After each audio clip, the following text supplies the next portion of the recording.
We are pleased to welcome Andrea B. Thomas back to BYU for today's Campus Forum Assembly. Andrea Thomas is the Senior Vice President of Marketing for Walmart Stores US. Her team is responsible for marketing strategy, brand marketing, and local marketing. She previously served as Senior Vice President for Sustainability at Walmart, where she led the environmental sustainability, women's economic empowerment, and healthier food initiatives for the company. Prior to joining Walmart in October 2007, our speaker was Vice President for Global Innovation of the Hershey Company, where she was responsible for platform innovation for the company's portfolio of global brands. She also spent 13 years at PepsiCo, working in brand management, innovation, and retail marketing.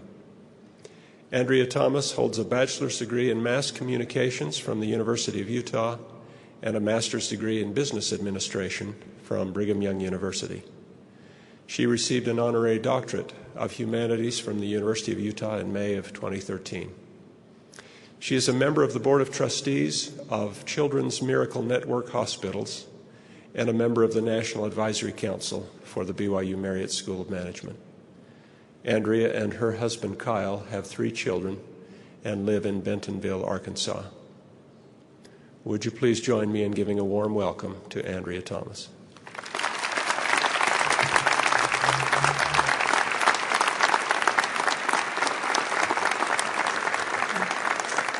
Thank you. It's a real honor for me to be here today. The last time I was at this podium was almost 21 years ago when I was graduating from the Marriott School of Management with my MBA. I was asked to give the student address that day, and I remember spending a lot of time thinking about it.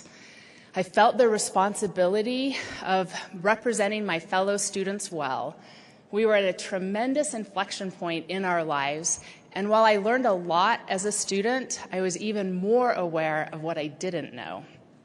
I knew I wanted to make a difference in the world. I just didn't know what that looked like. And could I really do something that would matter at a broad scale? I was getting ready to leave my lifelong home in Utah and move to Wichita, Kansas to begin my marketing career at Pizza Hut. While I knew that pizza wasn't going to change the world, I thought it was a great place to start. I was excited to work on a nationally known brand within a well-regarded company. I thought that if I could start working with really smart, motivated people, something might rub off on me to help me figure things out. You can learn so much about what to do and what not to do from observing and interacting with others. Before graduate school, I had kept my world pretty small. It didn't really occur to me that there could be life for me outside of Utah. My parents had lived in Utah nearly their whole lives, and I stayed very close to home for school. It was time for me to expand my world and learn from people who weren't like me. And my life is so much richer because of those relationships. Life can be a great teacher if you allow it to be. Over the course of my career, I've had a lot of choices to make. Many of you are facing really big choices about marriage, your major, job opportunities, where you're going to live once you graduate, or when you're going to start or expand your family. While some of the biggest choices in life happen early on, we continue to make choices throughout our lives. Sometimes it can be daunting when you're facing a big decision that you know will have a lasting impact on your life. But we are fortunate to have access to divine direction. I love what D&C 11:13 says. Verily, verily, I say unto you, I will impart unto you of my spirit, which shall enlighten your mind, which shall fill your soul with joy. I have entered into what I like to call the endure to the end phase of my life. I have already made most of my big career decisions. My husband and I have been married for 26 years. Our kids are growing up and starting to go out on their own. I'm happily settled at a company I love, so I'm hoping not to have to make any big career-changing decisions. In 2 Nephi chapter 31, verse 20, it tells us, "Wherefore ye must press forward with a steadfastness in Christ, having a perfect brightness of hope and a love of God and all men. Wherefore, if you shall press forward, feasting upon the word of Christ, and endure to the end, behold, thus saith the Father, ye shall have eternal life." Enduring to the end spiritually is a lot like enduring to the end temporally. You can get into a groove, put your head down, and press forward. Or you can have a perfect brightness of hope, a love of God and of all men. If you search the word endure on Google, it says to suffer patiently or remain in existence. Neither of those definitions sound too inspiring. I would rather think of enduring to the end as an invitation to make a difference in the world. Have you ever had an experience where you feel like something you did made a real difference to someone? It feels great, doesn't it? What if you could put yourself on a path where you left brightness, love, and hope behind in your temporal pursuits as well? Wouldn't that make enduring to the end a lot more fun? I have a few ideas that can help you discover ways to make a difference in the world. First, make your world bigger. Second, don't think or talk, act. Third, have passion and courage. And fourth, hold yourself accountable to do your best every day. Let's talk a little bit more about each of these ideas, starting with making your world bigger. There's one simple quality that can really help you expand your world, and that is curiosity, which really means thinking beyond what you normally think. You can do this by asking more questions, meeting more people, listening more intently, or experiencing new places. One of the great cultural icons for Walmart is a picture of our founder, Sam Walton, on one knee listening to the associates in the store. More than 20 years after his death, we still hear stories of how Mr. Sam cared about each associate and spent the time to truly understand what they had to say. He was constantly asking questions, going into competitive stores to try to get new ideas, or flying over towns to watch traffic patterns to figure out where to build new stores. Even after he had made millions of dollars, he still got up at 3 o'clock every morning to get to work, driven by a desire to learn or try new things. We do something at Walmart that we call Eat What You Cook. The idea behind this is to invest the time to truly understand the situation you are trying to impact. For example, a group of our executives who were working on developing our sustainability strategy traveled to the polar ice caps to see for themselves they were shrinking. They brought environmental experts with them to learn what would happen because of this and what Walmart could do to be better stewards of the environment. By experiencing this together, it created a shared language that helped them put together the strategy the company's been working on for the past decade. These experiences that are intended to bring you to a place where you wouldn't normally go to gain a better understanding of a particular topic or issue. This is not something unique to Walmart. I had an Eat What You Cook experience when I worked at Hershey that really helped me expand my view of the world. I was responsible for global innovation, which largely meant figuring out ways that Hershey could enter developing markets. I had traveled to China and India and the Philippines looking at opportunities to serve what economists were calling the bottom of the pyramid. These are people who live in places that don't have grocery stores, banks, or even paved roads. They can't afford to buy a bar of soap or a bottle of shampoo. They buy sachets that look like ketchup packets that cost a few cents, filled with a single serving of chocolate or enough shampoo for a single wash. I had traveled internationally before, but not to these kinds of places.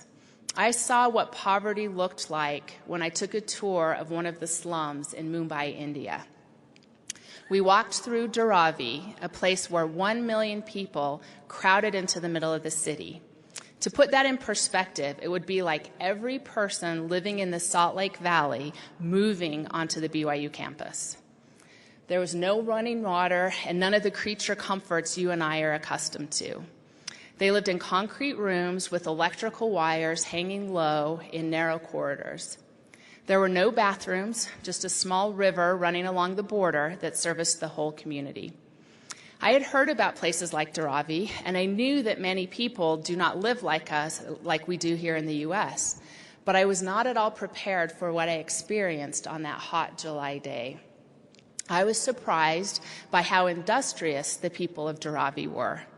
They were working hard, tanning leather, making pottery, baking bread, and refurbishing oil drums. Nothing went to waste in Dharavi. Their very livelihood depended on their ability to make something of value out of next to nothing. People were busy and they seemed to be happy. They dressed their children in clean, neat school uniforms and placed a high importance on sending them to school.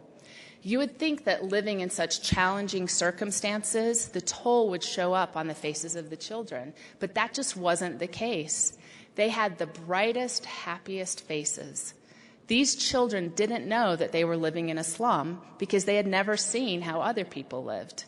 I'm sure they couldn't even imagine what it would be like to run around on a playground or play a video game. I came home with a completely different perspective on life. I realized how much of my life was focused on consumption. As a society, we have a tendency to overindulge and to seek after material possessions. As a Walmart executive, that's a good thing. We sell material possessions. But it's easy to get caught up in this. And I also realized how much we waste. Just think about the dilemma we face when we go to a restaurant and order an entree that's twice as big as we need. Do you eat it all and worry about the extra calories, or do you eat until you are full and leave the rest on your plate to be thrown away? Eliminating waste allows the products that are being produced today go so much further. It's estimated that we waste a third of the food that's produced in the world, whether it spoils in unrefrigerated trucks on broken down roads or is thrown away when we don't eat the food in our refrigerators fast enough. A more conscious consideration of our consumption habits will help reduce the waste that we produce. One of the things that I focused on in my job leading the sustainability office at Walmart was eliminating waste. We talked a lot about what it meant for the population of the world to reach 7 billion people like it did a couple years ago, and what it would look like when it reached 10 billion, which is projected to happen in my lifetime. One main reason that the population of the world is growing at unprecedented levels is the improvement in mortality rates. There are more children in developing countries living to adulthood. And because of advances in medicine, people in developed countries are living much longer. In addition, there are more people moving into the consuming class in these developing countries. These are all accomplishments to celebrate. But if we don't do something different, we won't have the natural resources to support this many people at the rate of consumption that we experience in the developed world. Gaining a broad perspective of the world will give you an important foundation. But in order to make a difference in the world, you actually have to do something. I can't tell you how many times I've been in high-level forums where the discussion never gets to the action stage. It's much easier to talk about problems than it is to actually solve them. While it's important to gather information, developing and executing a plan of action is the only way you can make a difference. When I was at PepsiCo, the CEO used to say that a point of view is worth 50 IQ points. He didn't mean that you had to have the answer to everything, but he encouraged us to come into every meeting with a well-thought-through point of view so we could contribute to the development of a solution. How many times have you gone to a class or been in a meeting where you are just a warm body in the room? Actively engaging in our lives and putting the effort forward to ask questions about things so you can learn more and develop a point of view will make your days more satisfying and will increase your impact on the world. I saw a great example of this on another Eat What You Cook trip that I took to Africa when I was focused on sustainability for Walmart. We went to the Luangwa River Valley in Zambia in an effort to understand the opportunities for Walmart to build more stores in sub-Saharan Africa. We had just purchased a business in South Africa that primarily sold general merchandise items. In order to expand in areas that were less developed, we needed to expand the food business. When communities become more developed, the people move from farming for their own needs to getting paid to supply the village with what they need. The income that the family gets from selling or trading in the market gives them ability to start buying things from others. When you are just entering the consuming class, you start by buying things like food and soap, not television sets and sheets, which is what we were selling in South Africa. Before you can sell food, you have to build out the supply chain, which meant helping farmers produce the kinds of fruits and vegetables and grains that people wanted to buy. We met with a man who founded a very unique organization called Komako. He has a brand called It's Wild that produces basic staples like beans, rice, and peanut butter. It's very interesting how this organization started. The founder was an elephant biologist from the US who went to Zambia to study elephants there. He was very sad and frustrated by all the poaching he saw, and he wanted to save the elephants by putting an end to it. He observed what was happening and discovered that the reason the men were illegally killing the elephants was because that was the only way they saw to feed their families. He realized that if he taught them how to farm and allowed them to trade their guns and traps for farming equipment and seeds, not only would the elephants be saved, but the community would be stronger. He had developed training modules for farming and basic health and created a brand that was being sold in grocery stores in the bigger cities.